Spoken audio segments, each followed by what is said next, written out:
បងឯណាជិះទៅមើលបងគាត់បូមបន្លាយអញ្ចឹងបងnàyក៏ចូលមកសាលាមកផ្លែតអញ្ចឹងបងព្រោះថាយើងអត់ដែរចូលមកលេងអញ្ចឹងបងឥឡូវយើងចូលក្នុងមកលេងម្ដងអញ្ចឹងបងមកមួយផ្លែតទៅ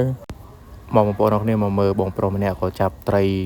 តាមបន្លាយអញ្ចឹងគាត់បូមបន្លាយបងប្អូនបន្លាយហ្នឹងគាត់ទិញគេអញ្ចឹងណាបងឥឡូវគាត់ចាប់បដាឲ្យគាត់បូមរិញអញ្ចឹងបងប្អូនខែហ្នឹងពេញលេងបងប្អូនកដាបូមបឹងបូមបន្លាយបូមអីបងប្អូនគឺសប្បាយចាប់ហើយខែហ្នឹងបងប្អូនទិញគេ40,000អាហ្នឹងណាប៉ុណ្ណឹងទេតែត្រឹមហ្នឹងទេអីខ្លួនហ្នឹងទៅអូអត់រួចទេអើខ្លួនមកហើយ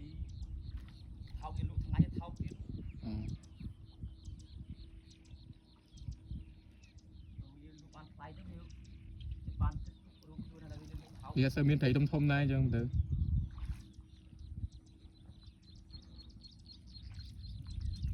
បានត្រីធំខ្លះទៅបានច្រើន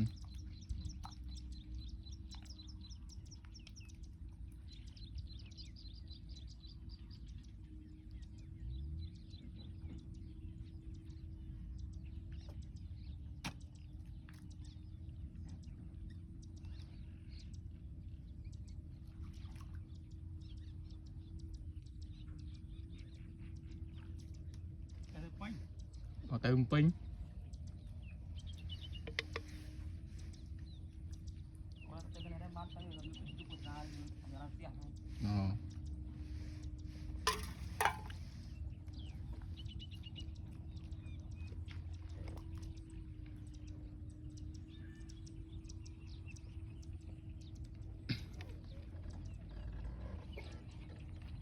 ចាផ្លូវនេះគេធ្វើមែនផ្លូវនេះគេធ្វើមែនគេធ្វើចាក់កស៊ូហ៎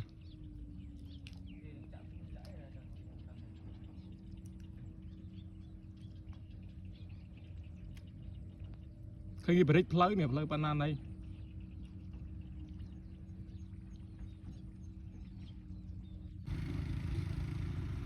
សត្រីបងនេះបូមបឹងខាងនេះពេញលេងឯបូមបឹងអានោះចាស់គាត់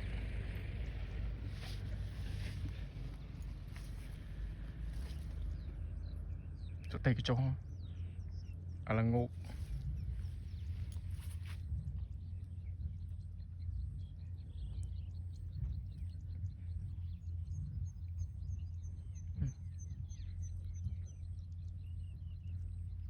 ចាប់តាមអស់បងប្អូនតែកុំមកតែអី